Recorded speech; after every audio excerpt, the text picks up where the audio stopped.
তুমি আবার তরমুজের জুস বানাইছো? হ্যাঁ, নাও এটা খেয়ে নাও। না, আমি খাবো না, আমাকে একটা কিছু বানিয়ে দাও। আচ্ছা ঠিক আছে, তাহলে তরমুজের পুডিং বানিয়ে দিই। কি মজা, পুডিং খাবো। আচ্ছা তুমি বসো, আমি এটা বানিয়ে নিচ্ছি।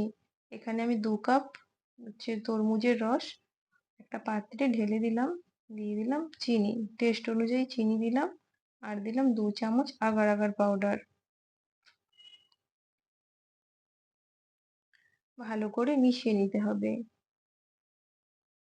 মিষ্টিটা যে যেমন পছন্দ করবেন সেই হিসাবে দেবেন। মিশিয়ে নেওয়ার পর গ্যাসটা অন করে বসিয়ে দিলাম।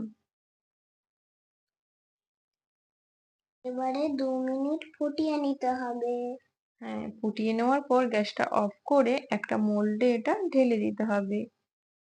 আমার কাছে মোল্ড আছে তাই আমি মোল্ডে ঢাললাম, যে কোনো পাত্রে এটা জমিয়ে নিলেই হয়ে যাবে।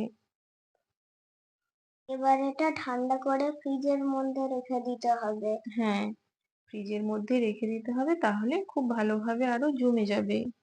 দেখো ফ্রিজ থেকে আমি বের করে নিয়েছি আর কত সুন্দর জমে গেছে। মোল থেকে এবারে বের করে নাও। হ্যাঁ, মোল্ড থেকে এবারে বের করে নিয়েছি, দেখো কত সুন্দর হয়েছে। ওয়াও, এবারে মা এটা কাটো। হ্যাঁ, এবারে এটা কেটে নিচ্ছি, কত সুন্দরভাবে বসেছে। আপনারা আপনাদের পছন্দ মতো যে কোনো সাইজের কেটে নিতে পারেন, আমি এইভাবে লম্বা লম্বা করে কেটে নিচ্ছি। দেখেই নিশ্চয়ই বুঝতে পেরেছেন কতটা সুন্দর হয়েছে, আর টেস্ট কিন্তু অসাধারণ হয়।